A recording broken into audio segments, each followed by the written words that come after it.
हैं इस समय तो इलाहाबाद यूनिवर्सिटी चले गए हैं doctor चकाली ब्रह्मभैया sir.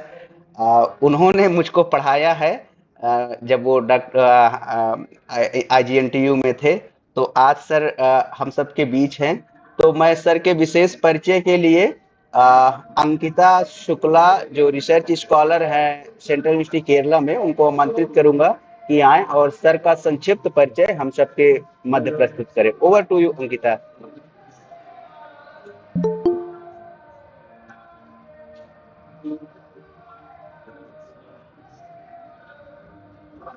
Ankita, can you listen me?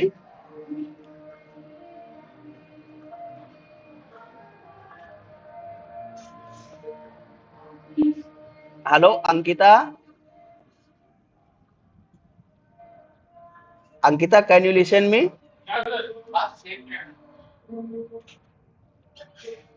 Sir I think उनके साइड नेटवर्क इशू होगा। हाँ, मैं भी हो सकता है।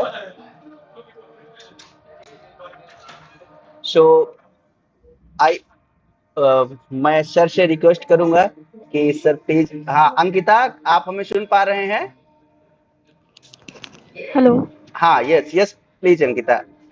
Apologies for internet disconnectivity. I'm okay sorry okay. for that. Good evening, everyone. I am Ankita Shukla, research scholar, and I welcome to today's session of the 1 week national e-workshop on innovative research methodology. And the topic of the session is research methods in social science, organized by IRSA. So we honored to have Dr. Rajan Kumar sir, study associate professor at the Center for Russian and Central Asian Studies, School of International JNU. As our distinguished speakers today, so a brief introduction about sir. Dr. Rajan sir has area of specialization is politics and society in Russia, Central Asia and Baltic states, India's foreign policy, international politics, research methods that is quantitative and qualitative. With this, Sir is teaching in GNU since 2007, and Sir has done many more projects with the international collaborations. Sir has also written books, chapters, and many more articles in prestigious journals. So, with this, I would like to welcome to respected Sir. Sir, kindly share your knowledge with us. Thank you, Sir, and I just put to you. Hi, good evening. Can you guys hear me? Am I audible? Yes Yes, sir. yes, Sir, yes, Sir. All right, all right. Yeah, before I begin, tell me what kind of students are here? Are they research students? Are they doing PhD, or are they planning to enter into PhD program? No sir, all are the PhD scholars and some are the assistant professors sir. As some are assistant professors Yes sir. also. All right, yeah. So very briefly, what I'll do is that I'll give a presentation of about 40 to 45 minutes, and then you can follow by Q&A for 15-20 minutes. What I'll do is that let me also share a bit of PPT so that it's easier for you, all of you, to kind of understand. Do you want me to speak in Hindi? Because I can speak in Hindi. अगर आप लोग बोलोगे तो मैं हिंदी बोल सकता हूँ. मुझे हिंदी बोलने में कोई प्रॉब्लम नहीं है. No issue sir, bilingual if and you can also continue sir in English, no issue. Yes, Sir. Okay, okay. So as you wish. Yeah. So let me share my screen. And is it visible to you guys? The screen? Yes, Yes Sir. sir. Yes, Sir. Because some noise is coming. So all of you, please mute yourself unless until you want to make some intervention. You ask me questions. I'll start with first. Thank you everyone for coming here. Thank you Vikas for inviting me here. It's an honor and privilege that I'm speaking, and I've been teaching this subject for the last roughly 18 years. So kind of, I'm very familiar with this different types of methods used in social sciences. My discipline, as you know, I was a student of international politics long time back. I teach two courses for PhD program in School of International Studies, JNU, the same research methodology. I also teach for MA in School of International Studies. So what I'll, because the time is very limited, and research methodology in in today's time has become extremely popular. And those of you who are assistant professors here, let me tell you that when you apply for any project, yeah, for ICSR or for UGC or any other project, so the first thing they notice, or the most important thing they notice, is your research methodology, because they know that the content you can pick it up from several sources, contents are available, but how do you frame the argument? How do you kind of analyze the data? How do you plan to collect the data?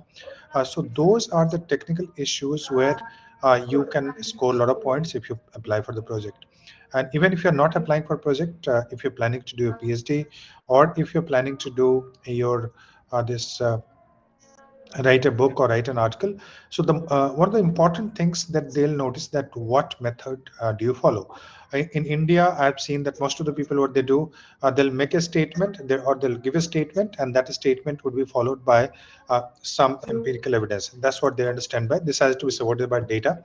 So that's what they think of method.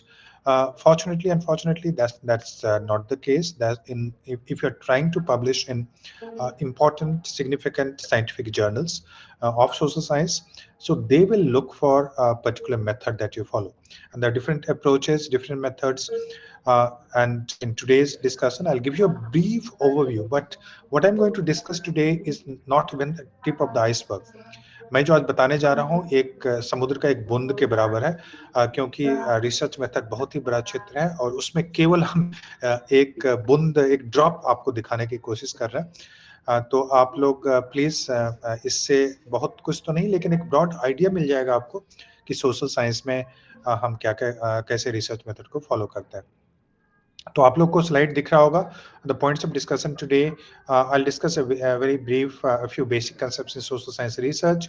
I'll talk about the types of researches in social science. I'll briefly touch upon this philosophical tradition from which we derive methods. How do we design research, and the biases, different types of biases come into research. So how do you eliminate or identify biases in your research? So these are the broader points that I plan to discuss today. So first let me tell you that the term research, जो ये शब्द है research, research मतलब search, जो already search किया जा चुका है, उसको research आप कैसे वो करेंगे। तो research का मतलब होता है कि this is originated from the word recherche. Recherche एक इसका मतलब है कि to understand, it's a way to understand the reality. recherche का मतलब होता है कि कुछ reality है और उसको हम कैसे समझ सकते हैं। reality जो आपको दिखता है वो वैसा होता नहीं है, वो रियलिटी काफी कॉम्प्लेक्स होता है। आपने वो कहानी सुनी होगी, आप लोग सबने वो कहानी सुनी होगी जहाँ पे याद है आपको, कहानी बताई गई थी कि एक हाथी की कहानी। ये हाथी है, एक हाथी है जिसको कि 5 ब्लाइंड हैं, वो उसको समझने की कोशिश करते हैं। और 5 ब्लाइंड क्या करते हैं, उसको समझने की कोशिश कैसे करते हैं, तो उसको आप वो हेलो, एक एक आदमी जो है, एक जो बोलो। ब्लाइंड आदमी है, वो क्या करता है कि वो हाँ, टच बोलो। करता है हाथी को, और क्यों? बोलता है कि ये तो सांप। ट्रंक उसका टच करता है, जो उसका सुर होता है, वो टच हाँ। करता है, सूंड, तो वो उसको बोलता है सांप जैसा है। कोई उसका बॉडी टच करता है तो बोलता है ये तो फ्लैट सरफेस की तरह है। कोई उसका जो टेल टच करता है, पूंछ को टच करता है, तो वो बोलता है कि कहाँ? ये तो जैसे ये रस्सी की तरह है। तो कहने का मतलब यह है कि रियलिटी देखिए, वो सब जो हाँ। बोल रहे हैं सारे लोग, जो मैं ब्लाइंड की बात नहीं कर रहा वो हूँ, ये सारे लोग सही बोल रहे हैं, कोई भी गलत नहीं बोल रहा है। लेकिन जो रियलिटी है अरे वो वो इतना तो ठीक है, कॉम्प्लेक्स है, तो फिर और कल कई नहीं आ बार पाओगे? आपके जो ज्ञानेंद्रियां हैं उनके परे होता है, उससे उससे भी समझना काफी मुश्किल होता है। तो इसलिए आप ये मान के चलें कि जो reality is a very complex thing, and even a small thing, if I ask you that tell me about the politics of your university, so you can never capture the complete reality, because what is happening, you can never grasp it. You'll say that this person is saying this person is saying that, there are two groups in the students, three groups in the students, two चलो groups in the ठीक teacher, है यार, मैं the क्या बताऊं। administration has a different side. All of that you'll say, but what you are trying to say is a very small part of the reality. You are not trying to portray the entire reality. So your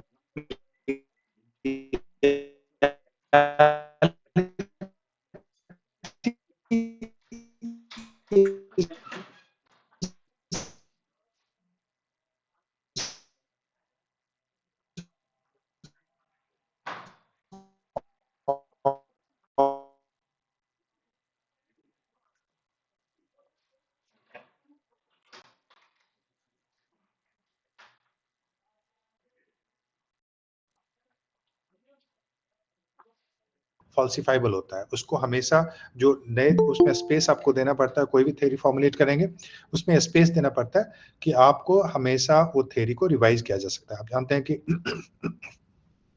science के जितने भी theory थे, चाहे वो पहले Copernicus की theory आई, Newton की theory आई, Newton की थ्योरी को आइंस्टीन ने रिवाइज कर दिया और अब खुद आइंस्टीन की थ्योरी को रिवाइज किया जा रहा है। तो कहाँ है रियलिटी? क्या आइंस्टीन ने जो रिसर्च किया था वो कम साइंटिफिक था? क्या न्यूटन ने किया था वो कम साइंटिफिक था? या क्या जब प्लेटो ने रिसर्च किया था वो कम साइंटिफिक था? उन्होंने तो वही रिसर्च मेथड फॉलो किया था। उन्होंने क्या फॉलो किया था कि आपको स्टेटमेंट देना है और जो भी स्टेटमेंट है उसको आप एम्पिरिकल एविडेंस के माध्यम से आपको सपोर्ट करना है। So any statement that you make, any scientific theory that you give, that has to be supported by observation, data, empirical evidence. The empirical evidence means basically data. सब लोगों ने ये किया था, प्लेटो ने ये किया था, एरिस्टोटल ने ये किया था, कोपर्निकस ने ये किया था, न्यूटन ने वो किया था, आइंस्टीन ने किया और हम भी वही कर रहे हैं, है ना। लेकिन इसके बावजूद भी तो थेरीज जो दिए गए थे वो तो सबके सब बदलते जा रहे हैं समय के साथ।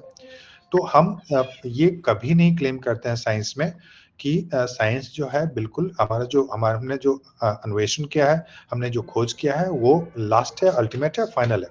This is always subject to revision. Alright, and this is one thing that differentiates between teachers आ गए हैं। पावर पॉइंट अभी दिखेगा। मैं पावर पॉइंट नहीं ऐसे ही बोल रहा हूँ, बिना पावर पॉइंट के बोल रहा हूँ। तो आप ये मान के चलें कि जो अल्टीमेट एक साइंस और रिलीजन में जो आप डिफरेंस आप देखेंगे कि डिफरेंस जो साइंस जो होता है वो हमेशा प्रोबेबिलिस्टिक होता है। साइंस जो होता है उसमें हमेशा संभावनाओं पे हम बात करते हैं। साइंस में हम बात करते हैं कि इसकी संभावना काफी ज्यादा है क्योंकि ये सारे एविडेंस, हम इस ढंग से बात नहीं, ये नहीं बोलेंगे कि हम बिल्कुल यही अल्टीमेट है। बट जो फेथ की जो बात होती है, the debate between science and faith में एब्सोल्यूट होता है। If somebody says that this is a God, you do not tend to, if you believe in that faith, you don't ask that person, Guruji, I'll believe you only if you show me the God, or if you go and take me to the heaven, or you take me to the hell. All right, you don't make that kind of argument. So what I'm trying to say here that the narrative of religion and or faith, and I'm talking about all the religions. So narrative of religion is very different from the narrative of science. And science narrative is based on what? Is based on first is the logical premise, and the second is the empirical premise. So whatever you say, I'll not accept it unless and until your statement is logical. All right, and second, that your statement has to be supported by some empirical observation. तो science में हम उसकी बात करते हैं कि आप जो भी स्टेटमेंट देंगे, जो भी थ्योरी देंगे, उसमें आपको एक लॉजिकली एक्सप्लेन करना पड़ेगा और फिर आपको उसको ऑब्जर्वेशन और डेटा के माध्यम से सपोर्ट करना पड़ेगा। अगर आप नहीं करते हैं तो then it will be considered your opinion, it will not be considered as scientific theory और साइंटिफिक फैक्ट। बट एनीवे, मैं इस पे बाद में आता हूँ, अभी आपको ये बता देता हूँ। Now you can see the slide again. So research is a way to understand the reality. It represents the complex reality in a simplified, comprehensive manner. This is based on observation and logical inference. तो ये जो बताया था ना, observation क्या होता है? आप जो डेटा कलेक्ट करते हो इसको ऑब्जर्व करते हो तभी तो डेटा कलेक्शन होता है ना, तो वो होता है। और लॉजिकल इन्फ्रेंस, आपने देखा हो कि इंडक्टिव, डिडक्टिव लॉजिक जो आप जानते हो, और इंडक्टिव मतलब पर्टिकुलर टू जनरल, डिडक्टिव का मतलब होता है जनरल टू पर्टिकुलर। तो ये जो प्रोसेस है ये लॉजिकल प्रोसेस है, और आप अगर लॉजिकल नहीं रहोगे तो बोलेंगे नहीं ये तो नहीं चलेगा क्योंकि ये साइंस की बात नहीं हो सकती, you are not sound in logical, और आप उसको इमीडिएटली रिजेक्ट कर देते हो as something as unscientific, something as metaphysical, but never a part of scientific discourse.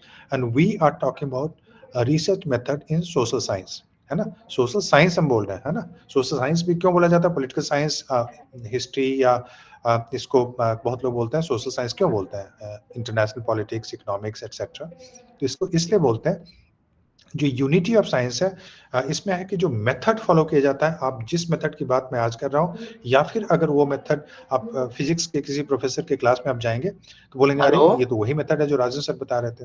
तो जो मेथड है हमारा, that unites the discipline, because scientific method, social science and natural sciences, they are the same. वो तो कह रहे थे कि पैर टूट गया है, ये हो गया, आइंस्टीन ने क्या दिया? आइंस्टीन ने बोला कि नेहा बोल रही थी E = mc², या जो भी थ्योरी रिलेटिविटी का दिया, उसने बोला एक थ्योरी दिया, और उस थ्योरी को उसने एम्पिरिकली यानी डेटा के बेसिस पे सपोर्ट करने की कोशिश की, और वो नहीं, मैं किसी को नहीं फोन किया, मैं आपको ही फोन किया, साइंटिफिक थ्योरी का फॉर्म ले लिया, है ना? तो ये जो प्रोसेस है, जो मेथड है आपका सोशल साइंस में और नेचुरल साइंस में, यूनिटी ऑफ मेथड इसको बोला जाता है ना? जो साइंटिफिक जो what unites the social science with the sciences is the method, not the content. Content तो हम जानते हैं पॉलिटिकल साइंस का इकोनॉमिक्स अलग है और बायोलॉजी से अलग है ना? लेकिन जो मेथड है उसका सेम है। डार्विन जब बोलता है कि हमारा इवोल्यूशन हुआ है ना, हम ह्यूमन बींग्स का जो इवोल्यूशन हुआ है कि फिश से लेके मंकी से लेके अभी तक हम जिस स्टेज में आए हैं, तो ये इसे नेचुरल इवोल्यूशन थ्योरी उसको बोला जाता है ना। और इसको बहुत लोग नहीं भी मानते हैं, साइंस में भी नहीं मानते हैं, और जो फेथ वाले हैं वो तो बिल्कुल नहीं मानते। और जो डिबेट भी है कि ओरिजिन कहाँ है, तो कुछ लोग बोलते हैं नहीं गॉड ओरिजिन है, कुछ लोग बोलते हैं नहीं इवोल्यूशन थ्योरी का ओरिजिन है। तो ये सारे जो डिबेट्स हैं इसके, ये इसलिए है क्योंकि हमारा जो नैरेटिव है फेथ का और इसका जो है वो काफी अलग अलग है। बट एनीवे आज हम उसकी बात नहीं करेंगे, आज हम केवल प्रॉपर रिसर्च मेथड की बात करेंगे। So what is research? It's a way to understand the reality. It is a way to represent the complex reality in a simplified, comprehensive manner. As a researcher, your duty is not to reality. All of us know that is very complex. As I said, that your university politics is extremely complex. You cannot understand the complex behavior of your friend, the second friend that you have. So how can you claim that you can understand the reality? And in social sciences, we are dealing with the human and social behavior. So it's absolutely impossible to completely understand the reality. So what we're trying to do, we're trying to understand the complex reality in a simplified, comprehensive manner. हम क्या करते हैं, जैसे कि आपने देखा होगा कि अब दिल्ली का मैप देखा होगा। दिल्ली अब आपको बोले कि भाई दिल्ली के बारे में मुझे बता दो, तो दिल्ली तो बहुत ही कॉम्प्लेक्स रियलिटी है, तो उसको आपको कैसे बताएंगे? जो आपको साइंटिफिक तरीके से समझाना होगा, तो आप उसको एक मैप दिखाएंगे अपने क्लास में कि देखो ये दिल्ली है, ये मैप जो देख रहे हो, यहाँ पे प्रेसिडेंट का हाउस है, यहाँ पे मोदी जी रहते हैं, ये सारे रोड्स हैं वहाँ पे, इसका इतना पॉपुलेशन है, यहाँ पे इंडस्ट्री है। तो आपने क्या किया, कॉम्प्लेक्स जो रियलिटी है दिल्ली को तो आपने नहीं दिखा रहे हैं, आप उसको उसका एक सिंप्लीफाइड साइंटिफिक जो मेथड है जो कि तुरंत लोगों को समझ में आ जाएगा, वो बताने की कोशिश कर रहे हैं। कैसे? तो वो साइंटिफिक तरीके से जो मैप आप दिखाते हैं, तो वो भी एक तरीका है साइंटिफिक रिसर्च का। So and that's a way to represent the complex reality in a very simplified format, and it is based on. So ये हो गया। अब सवाल है कि हम रिसर्च को कैसे इमेजिन करते हैं, कैसे स्टार्ट करें। कई बार कंफ्यूजन होता है हम सर क्या करें रिसर्च। हमने कुछ सोच तो लिया है कि हम ये कि हम मान लीजिए कि हम मल्टीलैटरलिज्म पे काम करना चाहते हैं, हम प्रजातंत्र पे काम करना चाहते हैं। I want to work on the political culture, I want to work on social behavior, I want to work on tribes in Chhattisgarh, I want to work on Amarkantak. I have been to Amarkantak I think once or twice, and Amarkantak is a beautiful place जहाँ से हमारे विकास कुमार जी आ रहे हैं। My student was teaching there, and I visited for a special keynote address a long time back. So अगर मान लो कि what I was trying to say here that how do you, so you start with imagining of the research. जो research topic तो आपके दिमाग में होगा, तो लेकिन उसके बाद क्या करते हैं कि ये research एक first imaginative process है। उसमें क्या क्या imagine करता है, आप इस steps को ध्यान में रखना। जैसे मान लो कि आपके घर में गेस्ट आ रहे हैं, है ना, आपके घर में गेस्ट आ रहे हैं, आपको उनको खाना सर्व करना है और डिनर सर्व करना है। तो आप क्या करते हो, आप एक इमेजिन करते हो कि अच्छा वो आज हमारे यहाँ वो अंकल आ रहा है और आंटी भी आ रही है, तो हमें इसमें बहुत बढ़िया डिनर सर्व करना है ताकि वो यहाँ से खुश होके जाए और उनको लगे कि हमने अच्छा कुछ खाया है। तो आप इमेजिन करते हो कि आज हम बिरयानी सर्व करेंगे, आज हम चिकन सर्व करेंगे, मटन करेंगे, उसके साथ ये वेज पुलाव सर्व करेंगे और दाल सर्व करेंगे और वेज मील भी सर्व करेंगे। कुछ लोग वेजिटेरियन भी हो सकते हैं। तो आपने क्या किया, यहाँ पे एक मील ब्रॉडर इमेजिन किया। First, you imagine about the broader meal, all right? So your research, similarly, you imagine about the research कि exactly आप अमरकंटक में क्या करने वाला है। अमरकंटक में तो आप हर एक पेड़ पे रिसर्च कर सकते हैं, हर एक आदमी पे रिसर्च कर सकते हैं, ट्राइब पे। तो आपको वहाँ पे ब्रॉड इमेजिन करें। Okay, so since I'm a student of anthropology, so I'll work on a particular village of Amarkantak. All right, or I'll work on the teaching community of Amarkantak. I'll work on school of Amarkantak. Or I will work on, say, the role of Chhattisgarh in role of role of Chhattisgarh or role of Madhya Pradesh in what you say this in India's economy. So आप पहले एक imagine करते हो, एक research को imagine करते हो, और उसके बाद क्या होता है इमेजिनेशन। जैसे आपने जैसे मील का इमेजिन किया था, उसका नेक्स्ट स्टेप क्या होता है, दूसरे स्टेप का आपने इमेजिन तो कर लिया, तो फिर आपको जैसे हमने इमेजिन किया मैं आज बिरयानी सर्व करूंगा, मतलब जैसे मील को इमेजिन आप किया ना, तो आप बिरयानी सर्व करोगे तो क्या करना पड़ेगा, बिरयानी के लिए आपको चिकन खरीदना पड़ेगा, चिकन बिरयानी सर्व करते हो तो आपको चिकन खरीदना पड़ेगा, स्पाइसेस खरीदने पड़ेंगे, सिल्हा राइस खरीदना पड़ेगा, जो सैफरन और इत्यादि जो आप सुगंध उसमें डालने की कोशिश करेंगे वो आपको खरीदना पड़ेगा। तो ये सारा चीज आपको डेटा है, आप इमेजिन किए, उसके बाद उस ढंग का आपको डेटा कलेक्ट करना पड़ेगा, जैसे कि आपने खाना बनाने के क्रम में किया है ना। तो इमेजिन किया मील का, उसके बाद क्या किया आपने, वो डेटा आप ये किया कि ये सब डेटा हमको चाहिए, तो आप ये सब जाके डेटा कलेक्ट करोगे। उसके बाद आपने जो आपने सारे सामान मार्केट से ले आए कि हमको ये सारा सामान चाहिए था और हम ये ले आए। उसके बाद क्या करते हो, बिरयानी के कुकिंग के रूल्स है, आप राइस की तरह बिरयानी नहीं बना सकते, है ना। आपको इतना देर 80% उसमें राइस कुक करना पड़ेगा, 80% उसमें जो चिकन है उसको कुक करना पड़ेगा, फिर उसको मिक्स करना पड़ेगा, उसमें ये स्पाइसेस को इस समय में देना। तो certain there are rules of cooking biryani, है ना। तो उसी टाइप से आपको अब जो क्वालिटेटिव मेथड आपका अप्लाई होगा, क्वांटिटेटिव मेथड अप्लाई होगा, केस स्टडी मेथड अप्लाई होगा, या आप मिक्स्ड मेथड यूज कर रहे हो, या आप एंथ्रोपोलॉजिकल मेथड यूज कर रहे हो, या हिस्टोरिकल प्रोसेस ट्रेसिंग कर रहे हो, तो ये आपको रूल्स जो डेटा कलेक्ट कर लिया है अमरकंटक से, तो आपको रूल्स अप्लाई करने पड़ेंगे कि किस रूल के माध्यम से हमको एनालाइज। तो जब आपने बिरयानी डिसाइड किया था और आपको बिरयानी की विधि पता है तो आप बिरयानी बनाएंगे।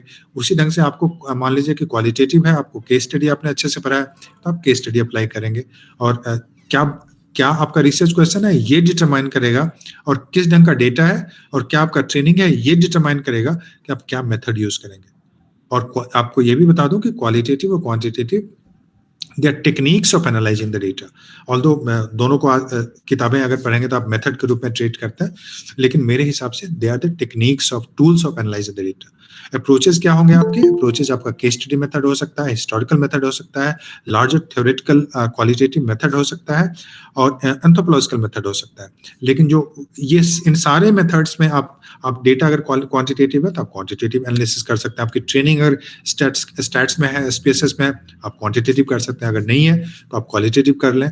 तो ये research question and your data, nature of data, and the kind of training that you have, that will determine what approach you're going to follow and how are you going to analyze the data, what tools are you using to analyze the data, है ना। तो qualitative और quantitative जो difference है, मेरे हिसाब से method से ज्यादा इसको टूल्स बोला जाए। हालांकि किताब में वो बात नहीं मिलेगी जो मैं बोल रहा हूँ, किताब में मेथड के रूप में ट्रीट करते हैं, even the western scholars they treat it as method. But in my view the confusion in the students and the research community is partly because of that, because you have to treat this quantitative qualitative as tools of analyzing the data, because in my view irrespective of whether you follow qualitative method or quantitative method, the logic of inference is same। और logic of inference जो logical process है वो qualitative quantitative दोनों में एक ही जैसा है, वो दोनों में अलग अलग नहीं है, इसको आप मान के चलें। और इस पे एक बुक अगर पढ़ना चाहते हैं आप लोग तो डिजाइनिंग सोशल इंक्वायरी, ये बुक का नाम है। The author is King Keohane and भावा, डिजाइनिंग सोशल इंक्वायरी। और इस बुक में पढ़ेंगे तो उस बुक में बहुत सारी चीजें आपको पता चलें, कैसे रिसर्च डिजाइन करना है, कैसे ये क्वालिटेटिव और क्वांटिटेटिव में लॉजिकल इन्फ्रेंस का जो प्रोसेस है वो कैसे एक ही है। तो ये सारी चीजों के लिए इस किताब को आप रेफर कर सकते हैं।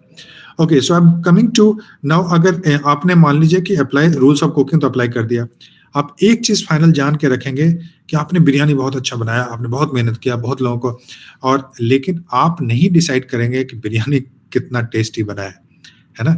Your research will always be weighted and evaluated by the people who eat your meal, the people who read your research, है ना।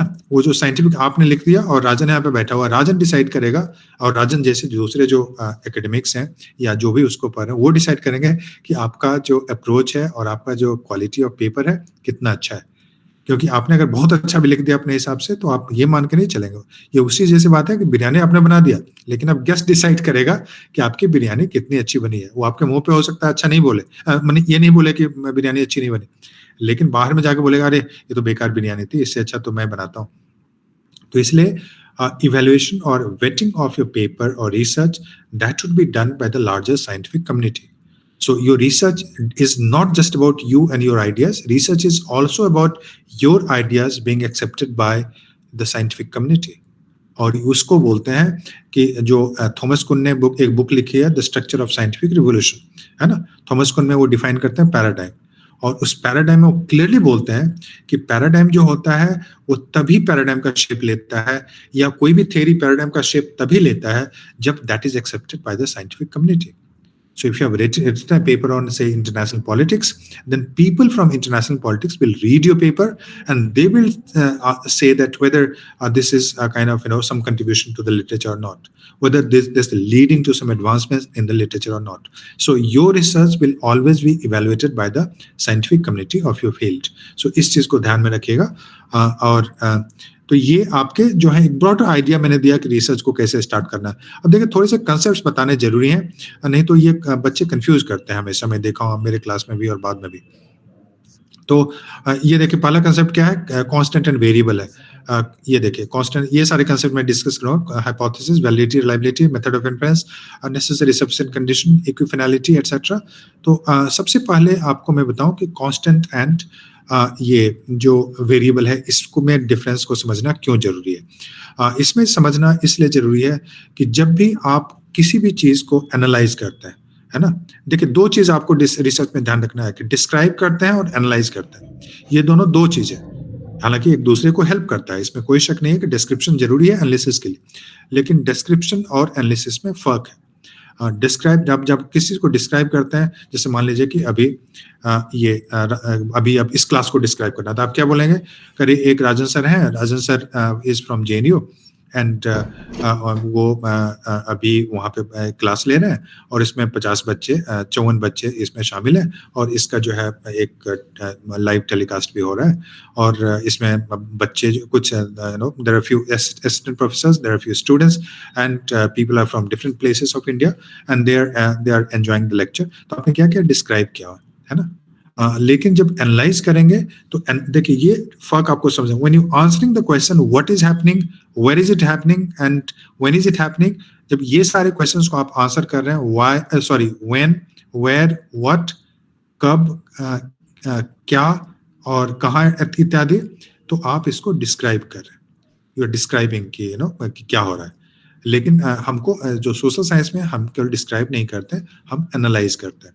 और जब एनालाइज करने की बात होगी तो इसका मतलब है कि आपको उसके कारणों को जानना पड़ेगा, है ना. कि आपको ये बताना पड़ेगा कि ये बच्चे क्यों अटेंड कर रहे हैं क्लास, राजन सर क्यों क्लास ले रहे हैं. राजन सर, आप बोलेंगे कि राजन सर क्लास ले रहे हैं कि राजन सर जो कुछ एस्पायरिंग बच्चे हैं या यहाँ पे असिस्टेंट प्रोफेसर उनको मदद करने की कोशिश कर रहे हैं. आप बोलेंगे विकास जी इसलिए ऑर्गेनाइज कर रहे हैं कि वो उन लोगों को मदद करने की कोशिश कर रहे हैं, है ना. तो ये क्यों जब आप आंसर करेंगे व्हाई, तो जो ही क्यों करेंगे तब आपको कॉज एंड इफेक्ट में एंटर करना पड़ेगा कि there are certain causes and there are certain outcomes, है ना. इंडिपेंडेंट वेरिएबल, डिपेंडेंट, इसी को बोलते हैं. Independent variables are the causes and dependent variables are the effects.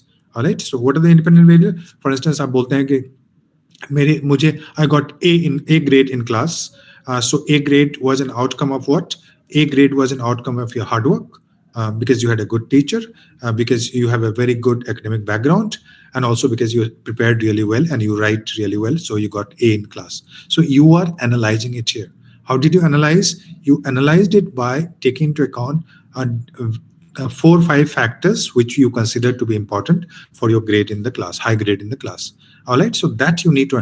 So जब आप एनालाइज करेंगे तो आपको इंडिपेंडेंट वेरिएबल और डिपेंडेंट वेरिएबल को समझें.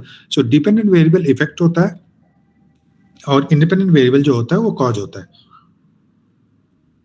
सो यहाँ पे जैसे मैंने बताया कि x leads to y, तो x is the independent variable and y is the dependent variable. So जैसे कि मैंने बोला कि higher education leads to better job. So higher education is the independent variable, better job is the dependent variable, and sometimes there can be intermediary variable. So higher education leading to better training, and better training resulting in better jobs in the market. So यहाँ पे क्या है, better training जो बीच में आ गया, that is intermediary variable. So sometimes you have intermediary variables also. तो ये आपको अब देखिए मैं यहाँ पे क्या किया, independent variable को यूज किया. मैंने constant को यूज नहीं किया. मान लीजिए एक दूसरा एग्जांपल जो है हमेशा मैं हर एक क्लास में देता हूँ समझाने के लिए, वो बहुत ही महत्वपूर्ण है, इसलिए कि मान लीजिए कि मैं अभी जेएनयू की मैं एक मल्टी स्टोरी अपार्टमेंट है और मैं 6ठे फ्लोर पे रहता हूँ। टोटल 7 फ्लोर है और 6ठे फ्लोर पे रहता हूँ यहाँ पे, है ना। और मान लीजिए कि मैं नीचे गिरा और मेरा पैर टूट गया, है ना। तो पुलिस आएगी इन्वेस्टिगेशन की, क्यों राजन का पैर टूटा, क्या हुआ था। तो आप क्या करेंगे, उसको आप एनालाइज करने की कोशिश करें कि राजन सर का क्यों पैर टूटा, किसी ने धक्का दे दिया था, क्या राजन सर ने ड्रिंक कर लिया था, क्या राजन सर को अंधेरे में नहीं दिखा, क्या राजन सर को कुछ एक कोई हेल्थ इशू है जिससे कि वो सडनली अनकॉन्शियस से गिर गए। तो आप क्या कर रहे हैं, you are trying to find out tentative causes in an speculative manner. आप अभी नहीं जानते हैं, पुलिस ने इन्वेस्टिगेशन नहीं किया, आपने रिसर्च नहीं किया, लेकिन उससे पहले आप स्पेकुलेटिव वे में इसको आप you are trying to find out the causes, है ना। तो ये जो प्रोसेस आपने क्या किया यहाँ पे, आपने किसी ने धक्का दिया, या राजन sir he was drunk and he fell down, he became unconscious and he fell down, or he was having some health issue, something on what happened. So you are speculating about the possible causes, and here you are trying to find out the independent variables. You have the dependent variable here, Rajan sir breaking his leg, and now you are trying to find out the possible independent variable which might explain why did this happen. So these are the independent variables that you need to keep in mind. But एक चीज मैं अगर बोलूं कि हमने इन variable को क्यों लिया, हम तो ये बोल सकते थे ना कि विकास को मैं बोलता, अरे विकास मेरा टांग इसलिए टूट गया क्योंकि अर्थ में ग्रेविटी है ना। अर्थ जो है, अर्थ मान लीजिए मैं 6ठे फ्लोर से गिरा, अगर अर्थ में ग्रेविटी नहीं होती, ग्रेविटी फोर्स जो होता है अर्थ में यूनिवर्सल है वो, तो हम उसको नहीं गिरते ना, हम ग्रेविटी नहीं होता तो हम तो ऊपर चले जाते, नीचे तो नहीं जाते ना। लेकिन आप लोगों ने, किसी ने बोला कि क्या कारण था कि ग्रेविटी के कारण राजन सर को का पैर टूटा है, नहीं बोला ना। क्यों? क्योंकि ग्रेविटी जो है ये कांस्टेंट है ना। हमने वेरिएबल को ढूंढा कि वेरिएबल क्या है, किसी का धक्का देना या नहीं देना, या किसी का राजन सर का ड्रिंक करना और अनकॉन्शियस होना नहीं होना। तो आपने वेरिएबल को ढूंढा, कांस्टेंट को नहीं ढूंढा, है ना। तो जब भी किसी चीज को एक्सप्लेन करते हैं आप वेरिएबल के माध्यम से करते हैं। वेरिएबल का मतलब है कि something which varies, something which changes, जो कि कांस्टेंट नहीं है। जो ग्रेविटी है ये कांस्टेंट है, सब जगह, कहीं यहाँ जाएंगे अमेरिका जाएंगे कहीं जाएंगे सब जगह कांस्टेंट आपको मिलेगा, है ना। तो वो कांस्टेंट को आप ब्लेम नहीं करते हैं, है ना, आप वेरिएबल को ब्लेम करते हैं। और तो इसको ध्यान रखिएगा कि आप you have to take variable into account when you explaining something, explaining in terms of what, explaining in terms of independent variable to explain the dependent variable. इसको आपको ध्यान में रखना है कि explanation is important, explanation is done by variable not the constant. तो यही आपको बताया independent variable, dependent variable vary करेगा, डिपेंडेंट वेरिएबल कांस्टेंट नहीं है ना। कि राजन सर का पैर टूटा नहीं भी टूट सकता था, तो वेरिएशन है वहां पे, है ना, वो कांस्टेंट नहीं है। तो ये आप ध्यान रखिएगा, we are talking when you talk of analysis you are talking about the variation. So ये पहला कांसेप्ट है। अब हाइपोथेसिस क्या है, कोई बताएगा मुझे what is hypothesis very briefly? Unmute yourself and आप बोलिए तो प्लीज, क्या है hypothesis?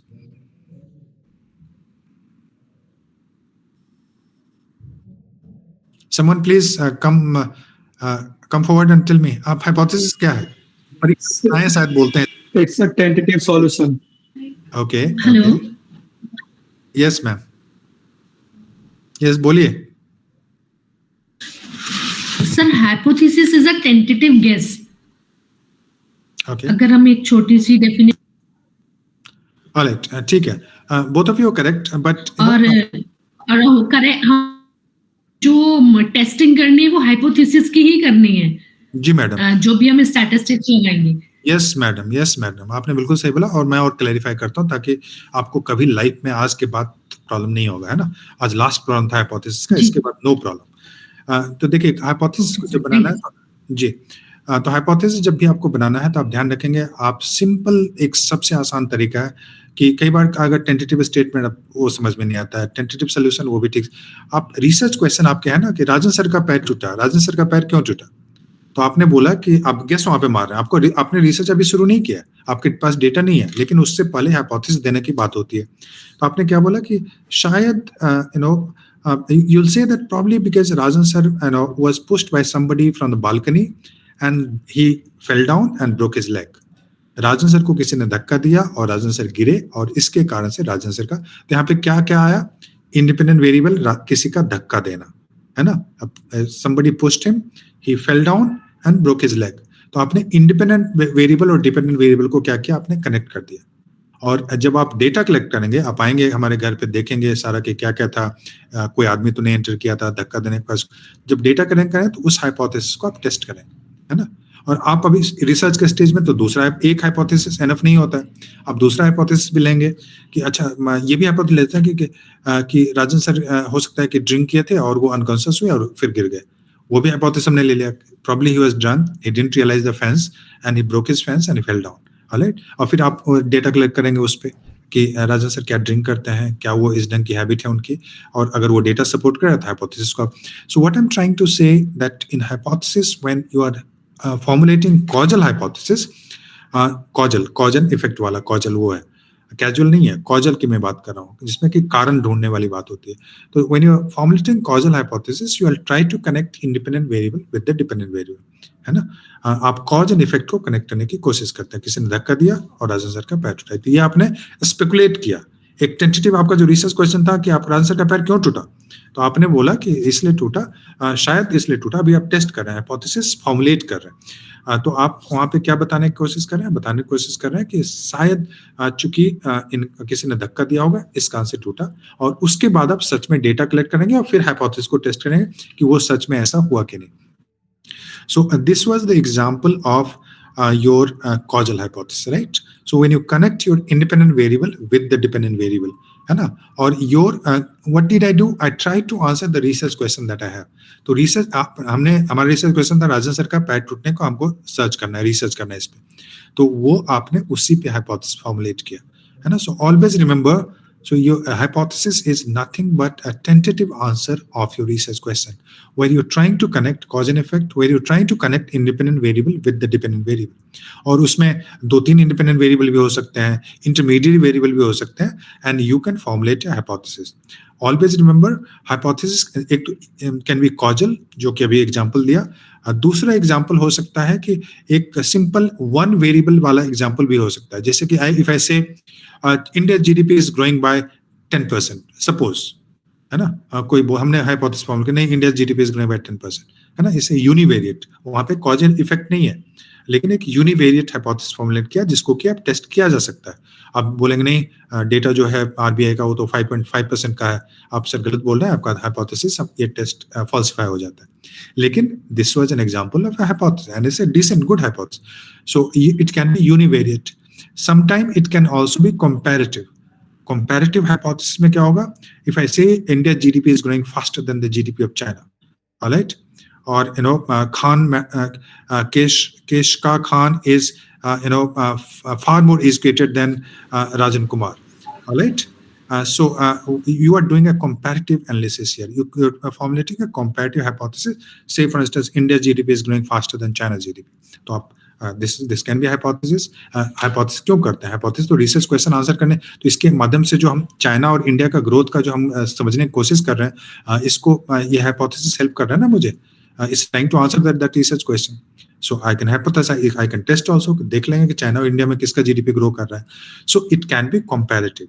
In many times, hypothesis can be not only it can be all three put together, है ना. comparative भी होगा, analytical भी होगा, और सबको, जैसे कि हंटिंगटन का है, आपने हंटिंगटन का नाम सुना होगा, क्लास ऑफ सिविलाइजेशन की बात करते हैं, वो उनका एक आर्टिकल है, बुक भी है बाद में, 1993 का आर्टिकल है, if I am not wrong. तो बोलते हैं कि जो अब फ्यूचर में जो कॉन्फ्लिक्ट होगा वो आइडियोलॉजिकल नहीं होगा, वो सिविलाइजेशन क्लास करेंगे. और कौन कौन से सिविलाइजेशन, जैसे इस्लाम है और क्रिश्चियनिटी है, क्रिश्चियनिटी हिंदुइज्म है, कन्फ्यूशनिज्म है, तो ये सारे सिविलाइजेशन क्लास करेंगे, और ये हाइपोथेसिस वो फॉर्मुलेट करते हैं. आपने एक डरखाइम का नाम सुना होगा, दुरखाइम जो कि सोशियोलॉजिस्ट थे. दुरखाइम ने हाइपोथेसिस फॉर्मुलेट किया था बहुत पहले, आज से दुरखाइम बोलते हैं उसको, स्पेलिंग दुरखीम टाइप से लिखा जाता है, डरखाइम, कुछ लोग डरखाइम भी बोलते हैं. तो उनके बारे में अगर आपने पढ़ा होगा तो वो उनका हाइपोथेसिस कि लोग आत्महत्या पे उनका हाइपोथेसिस है. So he says that people commit suicide, the urban people are more likely to commit suicide than the rural people. मतलब जो शहरी लोग हैं वो ज्यादा सुसाइड करने के चांस है ग्रामीण की तुलना में. Men is more likely to commit suicide than women. उनका दूसरा ये है कि men ज्यादा कमिट करने का चांस है women की तुलना में. जो मिलिट्री में सर्व किया है उसका ज्यादा चांस है कि वो सुसाइड करेगा in comparison to somebody who has not served in military. तो उन्होंने सुसाइड पे हाइपोथेसाइज करने की कोशिश की और एक्सप्लेन करने की कोशिश की. उसके बाद वो एक्सप्लेन करते हैं कि क्या क्या. तो इस ढंग के हाइपोथेसिस फॉर्मुलेट होते हैं. और हाइपोथेसिस जैसा मैंने बताया कि आपका कंपैरेटिव और कॉजल दोनों साथ में भी हो सकता है. I said that India GDP is growing faster then China because of the high growth in the service sector in India and high growth in manufacturing sector. तो हमने क्या किया कि comparison भी किया और साथ में उसका causal भी बना दिया, analytical भी बना दिया in terms of cause and effect. So 3 types of hypothesis that I told you. So just remember that. Okay, now I'm coming to the next point, validity and reliability. So what is validity and what is reliability? इसके बारे में किसी ने सुना है क्या? The term validity. Please sir repeat sir. Validity, ये देखिए मैं दिखाता हूँ. ये दिख रहा है थर्ड वाला point, validity and reliability. Validity दिख रहा है power point. yes sir, validity and reliability we have heard. And validity actually this ki whatever we want to measure. I suppose मैं workplace happiness measure करना चाहती हूँ तो जो मेरा जो क्वेश्चन आ रहा है वो जो मेरे आइटम्स होंगे वो उसी पॉइंट्स को शो कर रहे होंगे. और रिलायबिलिटी विल से कि नंबर ऑफ टाइम्स तुम कितनी बार भी शायद टेस्ट ले लो तो वो सेम मार्क्स आएंगे. अगर मैं गुड पॉइंट. से validity it is about measurement. जैसे मुझे मान लीजिए कि कि विकास को फीवर आ गया और उसको मुझे फीवर मेजर करना है. हम क्या करते हैं कि हम उसको वैलिड बनाने के लिए केवल हाथ से उसका टच करके नहीं बताएंगे उसको फीवर है. हम क्या करते हैं, हाथ से भी देखते हैं कि उसका हाथ गर्म है कि नहीं, उसका सर गर्म है कि नहीं, लेकिन उसके बाद हम थर्मामीटर यूज करते हैं क्योंकि वैलिडिटी को बढ़ाने की कोशिश करते हैं. I want to make the measurement of that valid, है ना. हम उसको आप दूसरे तरीके से नहीं मेजर कर सकते ना. और अब मान लीजिए पानी को आपको मापना है तो पानी के लिए आपको लीटर यूज करना पड़ेगा, है ना. डिस्टेंस को तो आपको मीटर किलोमीटर यूज करना पड़ेगा. तो उसी ढंग से आप मान लीजिए कि सोशल साइंस में आप डेमोक्रेसी को मेजर करना चाहते हैं. आप बोलें कि India is a great democracy because it has a great leader and India's GDP is growing by 6%. तो I'll say this is invalid. I'll say because the measurement that you're trying to do is not valid. So democracy cannot be measured by the leadership. Democracy cannot be measured by what? Democracy cannot be measured by the growth in the economy. मैं बोलूँगा कि democracy can only be measured if the institutions are strong, there is separation of power, the judiciary is strong, civil society is strong. तो ये सारे आपको measurement के variables होंगे, ये सारे इंडिकेटर्स होंगे. But just because India, so your measurement has to be valid. So whatever concept you are trying to measure, you'll have to employ the right measurement technique or tools to measure that concept. ये देखिए आप thermometer से temperature तो major कर सकते हैं, लेकिन मैं आपको बोलूँ कि इंडिया कितना रिलीजियस कंट्री है ये मुझे मेजर करके बताइए. अब बताओ कि एक सर्टेन कम्युनिटी कितना कास्ट सिस्टम में बिलीव करती है, इसको मेजर आप कैसे मेजर करेंगे, है ना. जस्ट बिकॉज हमने राजन सर ने बोल दिया तो वो ब्रह्मवाणी तो नहीं हो जाता है ना. तो इसलिए आपको मेजर के तरीके आपको डेवलप करने पड़ेंगे एज ए रिसर्चर, और आपको जस्टिफाई करना पड़ेगा कि ये मेजरमेंट कैसे वैलिड है. तो validity is about measurement. Reliability, that I have done research using scientific method. Jyoti has done research also following a certain kind of method. Sushil has done, Vikas has done, and Tayyaba Mulani has done. So all of us, if we have followed a certain scientific method, so we should come to the same identical conclusion, है ना. अगर हमने same data को use किया है, same method use किया है, तो हमारा जो रिलायबिलिटी का मतलब है कि हमारा अगर रिसर्च रिलायबल है, इसका मतलब हमारे कंक्लूजन सेम आने चाहिए, है ना. एग्जैक्ट सेम नहीं तो सिमिलर तो जरूर आना चाहिए ना. तो उसका वो होता है रिलायबिलिटी. रिलायबिलिटी ऑफ रिसर्च का मतलब है कि दूसरा आदमी भी आप अगर रिसर्च करे साइंटिफिक तरीके से ऑफकोर्स करे तो उसका भी कंक्लूजन सेम होना चाहिए. कि कोविड का कारण अगर वायरस है तो दूसरा रिसर्च भी जो कर रहा है वो भी इसी कंक्लूजन पे आना चाहिए कि ये वायरस ही उसका कारण है, बैक्टीरिया उसका कारण नहीं है ना। और अगर सर मेरा एक क्वेश्चन है, बाद में ले सकती हूँ अभी? आप लिख के रख लीजिए, नहीं तो डाइवर्ट हो जाऊंगा मैं। अब मुझे ज्यादा बोलने की आदत है, मैं डाइवर्ट अभी नहीं होना चाहता। मैं क्विकली खत्म करने दीजिए थोड़ा सा, उसके बाद आई कम टू यू, है ना। ये उसके बाद है, देखिए मेथड ऑफ इन्फ्रेंस एक टर्म आप यूज होता है, मैंने भी यूज किया और आपको रिसर्च में मिलेगा। इन्फ्रेंस का मतलब होता है इन्फ्रेंस। तो इन्फ्रेंस का यहाँ पे आप किंग क्वेन एंड भाभा की बुक डिजाइनिंग सोशल इंक्वायरी पढ़ेंगे तो आपको बताएगा कि इन्फ्रेंस का मतलब होता है कि व्हेन यू से something on the basis of what you have scene, when you say something that you have not seen, आपने थोड़ा सा रिसर्च किया, थोड़ा सा देखा है कुछ लोगों का, उसको सैंपल को ये किया है, और उसके बेसिस पे जब आप बड़े चीज जिसको अभी नहीं देखा लेकिन उस पे भी आप अप्लाई करना चाहते हैं, तो ये जो मेथड है इसको बोलते हैं इन्फरेंस, है ना। On the basis of what you have observed, what you have seen, what you have known, when you try to say something about the bigger thing that you have not seen, but just because you have seen something, you try to say also about the larger thing. आपने देखा कि अमरकंटक में एक लोग certain तरीके से behave करते हैं, तो आप उसके बेसिस पे बोलते हैं शायद मध्य प्रदेश में लोग ऐसे बिहेव करते हैं। तो आपने केवल देखा अमरकंटक को, लेकिन उसके बेसिस पे पूरे मध्य प्रदेश के बारे में भी वैसा बोलने की कोशिश।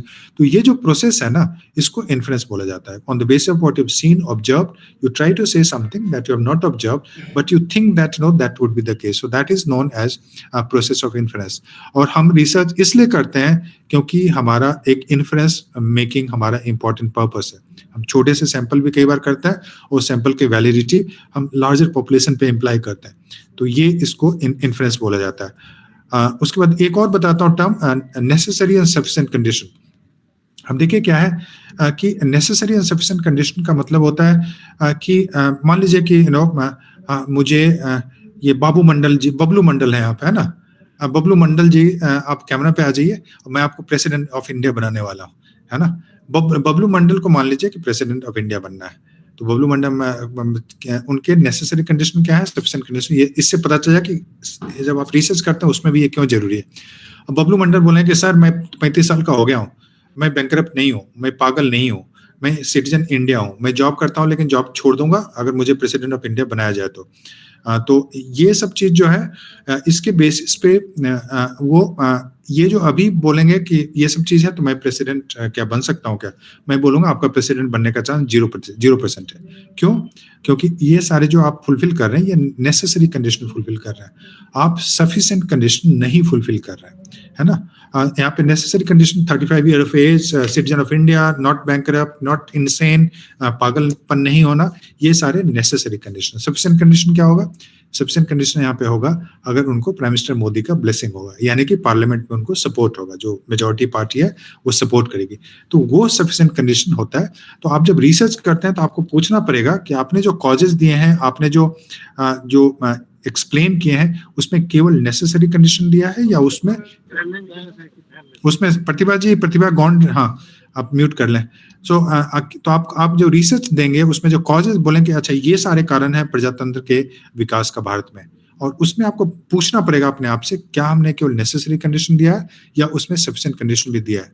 तो that is the difference between necessary and sufficient condition. You will have to not just give the necessary condition, you will also need to provide the sufficient condition, and only you can ask as a researcher कि हमने वो दिया है कि नहीं। दूसरा नहीं बताएगा आपको, हो सकता है आपका सुपरवाइजर बता दे लेकिन बाकी लोग नहीं बताएंगे, इसको ध्यान रखिएगा।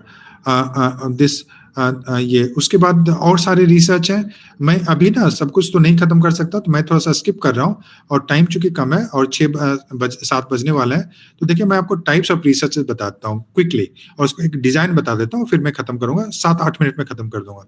देखिए कितने टाइप्स ऑफ रिसर्च होते हैं। देखिए एक होता है एक्सप्लोरेटरी रिसर्च होता है। आप मान लीजिए कि जैसे कोविड जब आया था तो लोगों ने रिसर्च नहीं किया था, उसके लोगों के बारे में पता नहीं है कि कैसे आया कैसे नहीं आया, तो वहाँ पे जो शुरू में जो इनिशियल रिसर्च हो रहा था जहाँ पे कि वो आइडेंटिफाई करने की कोशिश कर रहे थे, तो वो था exploratory kind of research. When you do some pilot study, not many people have studied, and तो what you do initial research जो होता है कई बार that's pilot kind of study, initial exploratory research है कि आप उसमें एक्सप्लोर करने, ब्रॉडर पैटर्न आप आइडेंटिफाई करने की कोशिश करते हैं। सो that is exploratory kind of research. दूसरा टाइप जो होता है डिस्क्रिप्टिव। डिस्क्रिप्टिव जो मैंने बता चुका हूँ, व्हाट, वेयर, व्हेन एटसेट्रा, ये सब जब क्वेश्चन आंसर करते हैं तो डिस्क्रिप्टिव होता है उसका आंसर। और जब आप एनालाइज करते हैं, when you answering the question why is it happening, why did Covid happen, तो देन इट बिकम एनालिटिकल। आप उसको एनालाइज, सवाल ये आपके मन में हो कि क्या हम डिस्क्रिप्टिव रिसर्च ही केवल हम डिस्क्रिप्टिव भी करें, क्या कर सकते हैं? बिल्कुल कर सकते हैं। डिस्क्रिप्टिव रिसर्च, बहुत सारे रिसर्चेज होते हैं केवल डिस्क्रिप्टिव होता है और वो भी एक्सेप्टेबल है, लेकिन सोशल साइंस में हमें मजा नहीं आता है। हम उसमें डिस्क्रिप्शन के अलावा हम कारण भी जानना चाहते हैं। आगे भारत का जीडीपी अगर थोड़ा सा स्लो डाउन हो गया थर्ड क्वार्टर में तो क्यों हुआ है? हम स्लो डाउन तो हो गया, डिस्क्रिप्शन है, बोलेंगे मैन्युफैक्चरिंग स्लो हो गया, ये हो गया, लेकिन हमारा दिमाग केवल वहां पे शांत नहीं होता है। हम बोलते हैं कि नहीं, हमें बताओ क्या कारण है, कि क्या गवर्नमेंट की पॉलिसी जिम्मेदार है, क्या मैन्युफैक्चरिंग सेक्टर में स्लो डाउन हो गया, क्या एक्सपोर्ट स्लो डाउन हो गया, क्या टैक्स रेट में बढ़ गया, क्या इन्फ्लेशन ज्यादा है, क्या कारण है ना? तो ये अब जो कारण, आपकी जो एक उत्सुकता होती है ढूंढने की, तो उस कारण से आपको केवल डिस्क्रिप्टिव से काम नहीं चलेगा, आपको इसमें एक्सप्लेनेटरी में भी जाना पड़ेगा। ये जो इंटरप्रिटेटिव नैरेटिव ये सब जो होता है, आप देखेंगे इंग्लिश वाले जो कई बार पोस्ट कॉलोनियल रिसर्च या फेमिनिस्ट रिसर्च कुछ जो होते हैं इंग्लिश लिटरेचर में या उसमें, वो इंटरप्रिटेटिव होता है काफी, जो कि which takes a very sympathetic view of the subject that you study. जैसे आप एक ट्राइब में गए अमरकंटक के पास, और वहां पे जो आपने देखा कि वहां पे जैसे एक सर्टेन काइंड ऑफ पैट्रियार्की है, सर्टेन काइंड ऑफ वायलेंस है, तो आप उसको उनकी नजर से समझने की कोशिश करेंगे, और अपने नजर से, चूंकि आप लिबरल एक कॉस्मोपॉलिटन एनवायरनमेंट में बड़े हुए हैं, तो आप अपने दिमाग से नहीं, तो you will take a very empathetic picture, try to understand from the subject's perspective. तो वो जो होता है इंटरप्रिटेटिव होता है, और उसमें एम्पैथी एक बहुत इंपॉर्टेंट फैक्टर होता है। इसको एक जर्मन में टर्म बोला जाता है फर्स्ट हैंड, VERSTEHEN उसका स्पेलिंग है, इसको F से प्रोनाउंस होता है, तो वो बोला जाता है, जहां पे you take a very sympathetic view the subject and try to see things from the subject's perspective and not from your perspective that you carry from outside. तो वो एक इंटरप्रिटेटिव और जो एक नैरेटिव होता है, नैरेटिव और डिस्कोर्स होता है, और डिस्कोर्स वाला ये पोस्ट मॉडर्निज्म, ये सब आपको थोड़ा पढ़ना पड़ेगा, तब आप समझेंगे। जैसे डेरिडा ने जो एक मेथड की, वो इंटरप्रिटेटिव और जो नैरेटिव वाला जो पूरा डिस्कोर्स है, और उसमें जो डिस्कोर्स वाला जो है कि वो Foucault is famous for discursive discursive method and which is a critique of scientific method. जो मैं अभी कई चीज बता रहा हूँ उसका क्रिटिक भी है वो वाला मेथड। तो वो वाला मेथड आप फॉलो करने की कोशिश करेंगे तो टेक्सचुअल एनालिसिस उसमें होता है, हर एक वर्ड का जो इंटरप्रिटेशन इन्वॉल्व होता है, लिंग्विस्टिक्स उसमें आ जाता है, तो वो सारा चीज आप उसमें आप करने की कोशिश करेंगे। अब फिलॉसफी में नहीं जाता हूँ। आप देखिए छोटा सा मैं आपको एक रिसर्च डिजाइन, बहुत सारा चीज बोलने को है लेकिन मैं उतना नहीं बोल पाऊंगा, तो अभी आपको एक छोटा सा डिजाइन बता देता हूँ कि आपको कहीं पे भी अपने PhD में लिखना है, या मान लीजिए कि आपको रिसर्च प्रपोजल बनाना है कहीं के लिए, तो आप इन सारे चीजों पर जरूर ध्यान देंगे। देखिए राजन सर के क्लास से 4 चीज याद रखिए। कहीं भी रिसर्च मेथड की बात हो ना, तो आप अपने आप को बोलिए कि राजन सर ने 4 चीज की बात की थी: research question, theory, data, data analysis. Research question, theory, data, data analysis. आप कुछ भी याद नहीं रखें, अगर ये 4 चीज याद रखेंगे ना तो आप कहीं भी फंसेंगे नहीं। एक चीज ध्यान रखिए जब आप रिसर्च प्लान करेंगे अपना: question, theory, data, data analysis. Question, theory, data, data. 4 चीज हमने बोल दिया ना, और 4 बार रिपीट भी मैंने कर दिया। अब मैं इससे ज्यादा नहीं बोल सकता कुछ। तो देखिए उसमें आप देखिए उसमें जो फ्रेमवर्क बनेगा एक साइंटिफिक रिसर्च का जो तरीका होगा, तो आप पहले रिसर्च क्वेश्चन को डाल देंगे। आप किसी रिसर्च में कितना, देखिए बहुत ज्यादा क्वेश्चंस आप लेंगे ना तो उसको आंसर करना मुश्किल होगा। एक रिसर्च मान लीजिए थीसिस लिख रहे हैं तो 4-5 क्वेश्चन मेन क्वेश्चन ले लीजिए, उसमें सब्सिडियरी क्वेश्चंस हो सकते हैं बाद में, बट 4-5 मेन क्वेश्चंस आप रख लें। उसके बाद आप क्या करेंगे? रिव्यू ऑफ लिटरेचर करेंगे। रिव्यू ऑफ लिटरेचर का मतलब क्यों जरूरी है कि बोला जाता है कि यू कैन नॉट री इन्वेंट द व्हील। आप व्हील को, आप जो पहिया है उसको आविष्कार आप नहीं कर सकते, क्योंकि उसका तो 1 लाख साल पहले ही हो चुका है। तो आप रिसर्च क्यों करेंगे? अगर कुछ ऑलरेडी कहा जा चुका है, लोगों ने कहा दिया, तो आप क्यों करने की कोशिश कर रहे हैं? आप कुछ नया ढूंढिए ना, आप क्या नया कहने की कोशिश कर रहे हैं? तो उस रिसर्च, जब रिव्यू ऑफ लिटरेचर करेंगे तो आपको पता चलेगा कि क्या कहा जा चुका है और क्या कहना उसमें संभव है, क्या हम कह सकते हैं। अगर वो नहीं कह रहे हैं तो आप एक घिसी पिटी, एक जो होता है कि you will be repeating the story and that will not be a proper scientific research. You have to say something different, है ना। और अब बोलेंगे, और इसके लिए आप फिर किंग क्वीन भाभा वाली बुक पढ़ लीजिए, उसमें कि कैसे रिसर्च क्वेश्चन होता है, ये सब बताएगा। और एक और ये मैं एक और बुक है क्या नाम है उसका, मैं अभी नाम याद आ जाएगा, मैं आपको बाद में बताता हूँ, वो भी पढ़ लीजिएगा। तो रिसर्च क्वेश्चन से स्टार्ट कीजिए, रिव्यू ऑफ लिटरेचर पे जाइए, थ्योरी, उसके बाद थ्योरी, क्योंकि पॉलिटिकल साइंस, सोशल साइंस में हम थ्योरीज, और साइंस में भी थ्योरीज देने की कोशिश करते हैं। तो थ्योरीज में क्या होता है, थ्योरी क्या पर्पस होता है, थ्योरी के 4 पर्पस होते हैं। जो भी थ्योरी देते हैं, न्यूटन का थ्योरी, या मान लीजिए डेमोक्रेसी पे पीपीटी जो नहीं दिख रही है सर, पीपीटी पहले तो दिख रही थी अभी, लेकिन हाँ जी अब दिख रही है, अब दिख रही है। एक्चुअली सर पीपीटी शेयर करके उसको वो कर देते हैं, वो स्किप कर देते हैं, तो हाँ, वो मैं वहीं से हो रहा चूंकि है। पॉइंट देख के फिर से अपने इस पे आ जाता हूँ, इसलिए आपको ऐसा लग रहा है, क्योंकि पीपीटी में ज्यादा कुछ लिखा हुआ नहीं है, वो वही मैं बोल रहा हूँ आपको। तो देखिए ये पीपीटी, ओके सर। देखिए तो रिसर्च क्वेश्चन से स्टार्ट हुआ, रिव्यू ऑफ लिटरेचर आपने कर दिया। रिव्यू ऑफ लिटरेचर में कितने करेंगे, क्या कोई लिमिट है इसका? देखिए इंपॉर्टेंट जो बुक्स हैं और इंपॉर्टेंट जो अच्छे आर्टिकल्स हैं, वो शोध गंगा वाला आर्टिकल नहीं। प्लीज आप लोग कोई शोध गंगा वाले अगर आर्टिकल लिखते हैं तो प्लीज उस ढंग का फिर मुझे कांटेक्ट मत कीजिए, मैं उस ढंग का आर्टिकल नहीं प्रमोट करता हूँ। वाले वो घटिया आर्टिकल जैसे मैं देखता हूँ फेंक देता हूँ रिसर्च को, ठीक है, और उसको कहीं कोट भी मत कीजिए। मतलब आप समझ गए ना मैं क्या करने की कोशिश कर रहा हूँ। जो ढंग कुछ यूजीसी में भी लिस्टेड है उस ढंग के फ्रॉड और जो प्रीडेटरी जर्नल्स हैं, उस सब में कभी पब्लिश मत कीजिएगा। कुछ लोग करते हैं, अच्छे यूनिवर्सिटी के प्रोफेसर भी प्रमोशन के चक्कर में करते हैं, लेकिन आप लोग मत कीजिएगा। तो एनीवे, तो रिव्यू ऑफ लिटरेचर कीजिएगा। अच्छे जो जर्नल है, एस्टैब्लिश जर्नल, जैसे क्या होता है, राउटलेज का है, टेलर फ्रांसिस का है, ऑक्सफोर्ड का है, मान लीजिए जेएनयू का है, या उस ढंग के जो अच्छे जर्नल्स होते हैं उस, या बुक्स जो है अच्छे पब्लिश्ड है, उनको आप रिव्यू करेंगे। इंडिया का भी कुछ और कुछ बाहर का भी। तो वो रिव्यू ऑफ लिटरेचर करेंगे, 15, 20, 30 आप करेंगे तो that you will get a broad idea कि अच्छा ये सब चीज, जो इंपॉर्टेंट चीज, ये सब कहा जा चुका है।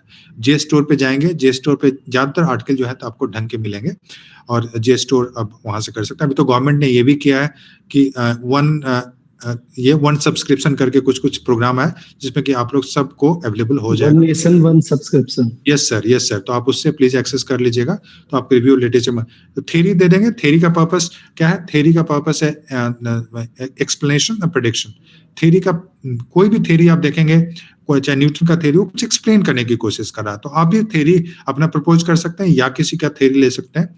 तो आपका भी पर्पस होगा एक्सप्लेन करना किसी चीज को। तो main purpose of theory is to explain, और जो एक्सप्लेनेशन है उसमें प्रेडिक्शन भी होता है।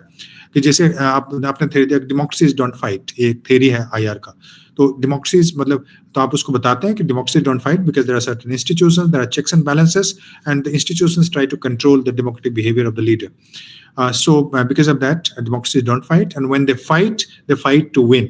So democracy is better than the non-democracy. इस ढंग का जो थ्योरी आप देने की कोशिश करते हैं, तो ये आपको थ्योरी, अगर थ्योरेटिकल रिसर्च है तो थ्योरी आप देंगे और उसको एक्सप्लेन भी करेंगे। केवल थ्योरी देने से नहीं होगा, आपकी क्यों ये थ्योरी जस्टिफाइड, उसको एक्सप्लेन करने की कोशिश करेंगे, और उसी थ्योरी से आप हाइपोथेसिस ड्रॉ करेंगे।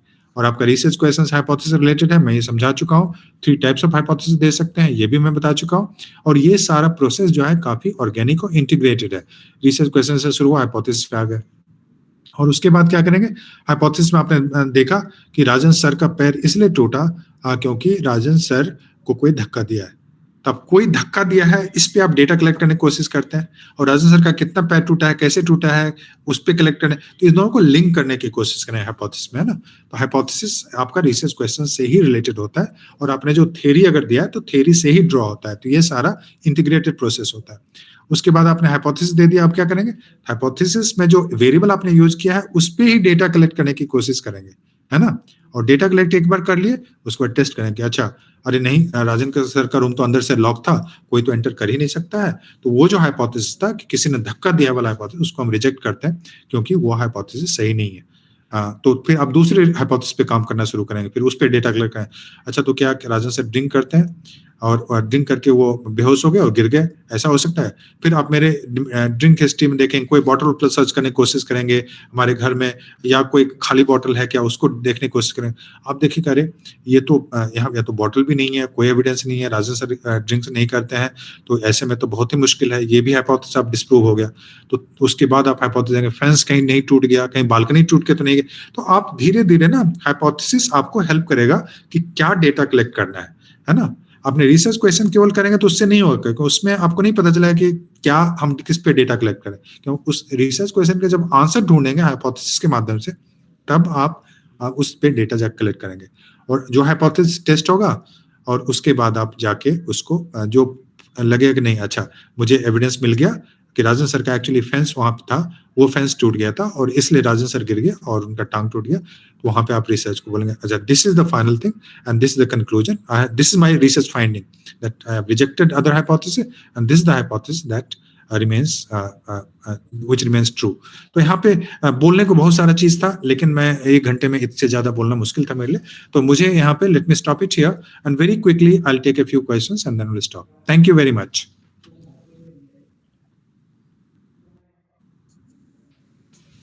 Okay, thank you, sir. Yes, sir.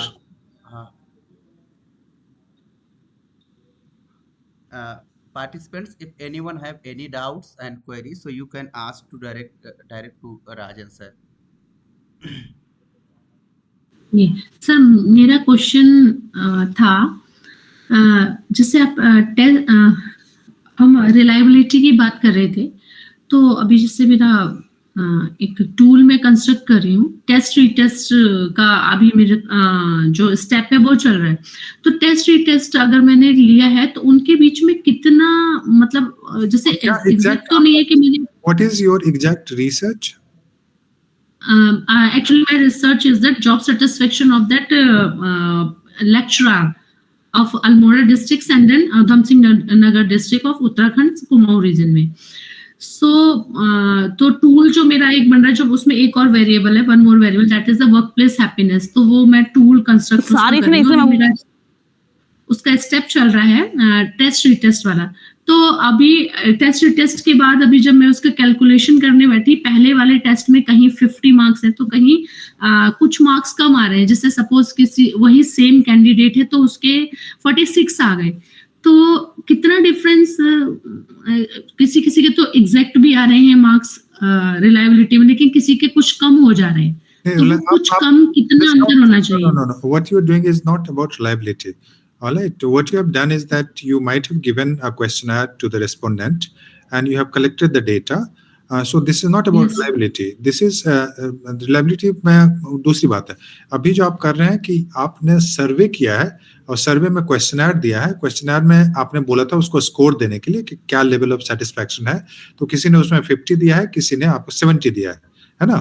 और उसके बाद आप उस डेटा को, अगर क्वांटिटेटिव डेटा है तो क्वांटिटेटिव डेटा के माध्यम से आप उसको एनालाइज करेंगे और आप देखेंगे कि एवरेज सेटिस्फैक्शन किस लेवल का है, और जो एवरेज सेटिस्फैक्शन जो सारा चीज का एक सिंपल तरीका होगा कि आप सारे लोगों का जो ये है एक्सेल में जाके या SPSS में जाके उसको ऐड कर दीजिए और ऐड करके देखिए कि जो अगर 100 मार्क्स था तो उसमें कितने लोग एवरेज क्या मीन कितना आया, मीन अगर 60 आया है या उससे ऊपर तो आपको लगेगा कि थोड़ा सा लोग सेटिस्फाइड है। अगर मान लीजिए कि एवरेज 40 है तो इसका मतलब है कि लोगों को सेटिस्फाइड नहीं है। अब सेटिस्फाइड क्यों नहीं है, तो उनको सैलरी नहीं मिल रही होगी, वर्कलोड ज्यादा होगा, एडमिनिस्ट्रेशन बदमाश होगा, या फिर उनका कलीग से बिल्कुल नहीं बनती है, तो उसके कई कारण हो सकते हैं। फिर आपको उसको एक्सप्लेन करना पड़ेगा कि अगर कहीं किसी कॉलेज में लो जॉब सेटिस्फैक्शन है तो क्यों है, और किसी में हाई है तो क्यों है।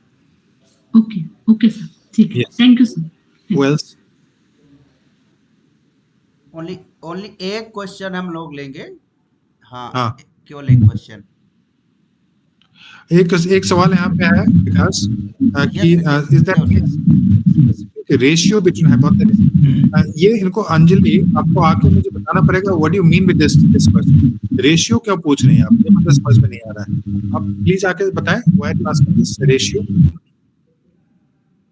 What you mean by ratio. Ankita ji, please unmute yourself. Yes. Anjali Awasthi का question.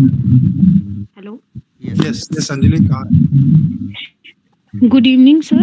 Sir, actually, I was going through a lecture on YouTube, and in that, it was suggested that for a specific number of there should be a specific ratio between hypotheses. For example, if you have 2 hypotheses, you should not increase the number of research questions above 4 and 5. So I got it. मैं आपका question समझ गया। अंजलि, मैं आपका what I wanted to ask is there okay. हाँ, मैं आपका question समझ गया अंजलि जी। देखिए, रिसर्च क्वेश्चन जो होता है ना, आप 4-5 फ्रेम करते हैं, और हाइपोथेसिस आप जो सेंट्रल रिसर्च क्वेश्चन है, आपका जो थीसिस या जो भी पेपर लिख रहे हैं, सेंट्रल रिसर्च क्वेश्चन आप उस पे हाइपोथेसाइज करने का कोशिश जरूर कीजिएगा, क्योंकि आपका जो देखिए कुछ क्वेश्चंस होता है सेकेंडरी क्वेश्चंस होते हैं, कुछ क्वेश्चन जो आपके होते हैं रिसर्च में प्राइमरी क्वेश्चन होते हैं कि मुझे समझना है कि जो छत्तीसगढ़ का जो ये छत्तीसगढ़ का ट्राइब है वो मान लीजिए कि वो कितने उसमें लोग हैं कि जो कि बाहर जाके काम करना चाहते हैं, मान लीजिए तुम्हारा सेंट्रल क्वेश्चन वो है। अब हम वहाँ पे छत्तीसगढ़ का मुखिया क्या कर रहा है वो ये उस पे भी क्वेश्चन कर सकते हैं, वो secondary question. So what I am trying to say that the primary research question जो है उसको आप टेंटेटिवली अपने हाइपोथेसिस में आंसर करने की कोशिश जरूर करेंगे। और depending on your questions, if you have 3-4 questions, what you do, you can also club 2 questions and formulate 1 hypothesis. You can also club 3-4 questions and formulate 1 hypothesis. Or you can have 4 hypotheses answering each question separately. Alright? तो उसमें कोई fixed answer इसका नहीं है कि क्या ratio, ऐसा कुछ नहीं है। नॉर्मली जो थीसिस में हम लोग यहाँ पे एक एग्जांपल बता रहा हूँ जो SAS में हम लोग करते हैं। आज भी मैंने जैसे सिनॉप्सिस मीटिंग में था तो बच्चों को मैंने बोला कि 4-5 क्वेश्चन रिसर्च क्वेश्चन रखना पूरी थीसिस में, मेन क्वेश्चंस जो कि हर एक क्वेश्चन पे एक एक चैप्टर तरह का वो डिस्कस करेगा, और हर जो इम्पोर्टेंट जो रिसर्च क्वेश्चन है उस पे हाइपोथेसिस जरूर रिफ्लेक्ट करना, सो दैट वी नो कि this is the kind of data that you are trying to collect. So you can have 2 hypotheses, you can 3, you can have 4. I've also seen researchers, very scientific researchers published in best of the journal where they have 10-15 hypotheses. तो कोई fixed ये rule नहीं है कि आपको मुझे इतने research question रखने हैं, इतने हाइपोथेसिस, लेकिन if you have too many questions then your research becomes unmanageable and confusing and confounding. And if you have too many hypotheses, so then also your research becomes bulky, manage नहीं कर पाएंगे, कितने hypothesis test, उतना data कहाँ collect करो, उतना time नहीं है, तो वो इश्यू होंगे. So have 3-4 questions, 5 questions in your thesis if you're writing a thesis, and also have 2-3-4 hypotheses, not too many. Yes, next question quickly. Thank you so much. Thank you. Sir Ankita Singh का एक question. Ankita जी. हाँ अंकिता बोलिए, आ जाइए camera पे. Good evening sir, am I audible? Yes yes. Sir मेरा एक literature review के लिए क्वेश्चन था कि जो रिसर्च प्रपोजल में एक लिटरेचर रिव्यू होता है और जो रिसर्च आर्टिकल्स में एक लिटरेचर रिव्यू होता है, दोनों में क्या डिफरेंस होते हैं? क्या हमें आर्टिकल में भी गैप ढूंढना होता है? देखिए जब भी आप रिसर्च आर्टिकल लिखते हैं तो आप हमेशा, आपका जो मकसद होता है कि कुछ नया करने की कोशिश करते हैं. आप कितना नया करते हैं ये तो डिबेट का विषय है, लेकिन हमेशा क्लेम कीजिए कि या तो आपने कुछ नया डेटा कलेक्ट किया, या आपने पहले अभी तक जो लोग बोल रहे थे सेकेंडरी डेटा बोल रहे थे, मैं जाके प्राइमरी डेटा कलेक्ट किया हूँ. आप ये कर सकते हैं कि प्राइमरी डेटा में भी उसने 1 गांव का किया था, मैंने 5 गांव का करके आया. आप समझ रहे हैं? तो आप अपने रिसर्च को इनोवेटिव बनाना पड़ेगा. रिसर्च को इनोवेटिव बनाने के क्या तरीके होते हैं? रिसर्च को आप रिसर्च क्वेश्चन नया ढूंढिए. रिसर्च क्वेश्चन अगर नया नहीं है, मान लीजिए पुराना है, उसी पे हमको करना है, हम कर सकते हैं, नहीं करेंगे, लेकिन हम नया डेटा कलेक्ट, है ना, कोई कंट्रोवर्सी है उसका एक साइड हम लेंगे, हम दोनों साइड को नहीं लेंगे. आप उसमें आप जो आपका थ्योरी है वो नया प्रपोज आप कर सकते हैं, आप पुरानी थ्योरी को, तो अपने रिसर्च को इनोवेटिव बनाएंगे. और जो आप रिव्यू ऑफ लिटरेचर है वो आपको मदद करेगा ये समझने में कि कहाँ पे रिसर्च गैप है और आप नया क्या चीज कर सकते हैं.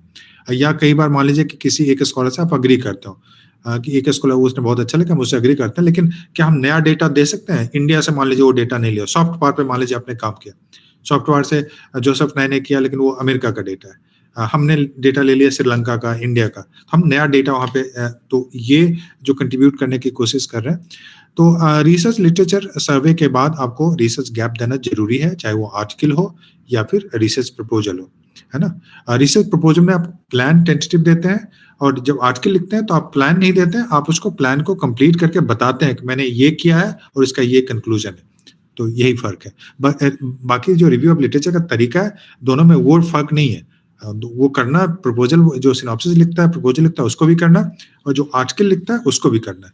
और उसके जो क्या टेक्निकल इश्यूज हैं, तो वो हर एक यूनिवर्सिटी का थोड़ा सा होता है कि आपको लास्ट ऑथर का नाम देना है और ईयर ब्रैकेट में देना है. किसी में बोलता नहीं हम फुटनोट स्टाइल करेंगे, तो वो टेक्निकल चीज है, वो आप देख लीजिए अपने यूनिवर्सिटी का. बाकी रिव्यू ऑफ लिटरेचर में अगर सब्सटेंशियली आप पूछेंगे तो फर्क नहीं है, चाहे वो रिसर्च प्रपोजल हो या article. Okay, thank you so much sir. Welcome. Thank you so much, sir. Sir, Okay. I think question बहुत आ रहे हैं, बट सर मैं आपकी व्यस्तता समझता हूँ सर, तो हम नेक्स्ट सेशन में कभी क्वेश्चन ले लेंगे। Okay. You take care. Wish you all the best. Thank you very, very much. All right. So, sir, I would like to invite Sakshi Singh, research scholar, Banaras Hindu University, Kashi, for formal vote of thanks. Sakshi Singh, over to you. Sakshi, BHU में तो हमारे TP Singh sir हैं। वो sir education से हैं, TP Singh sir तो Good evening, sir. Political science. जी sir. Yes, sir. जी सर। So, education faculty से research scholar. जी। So, it is my privilege and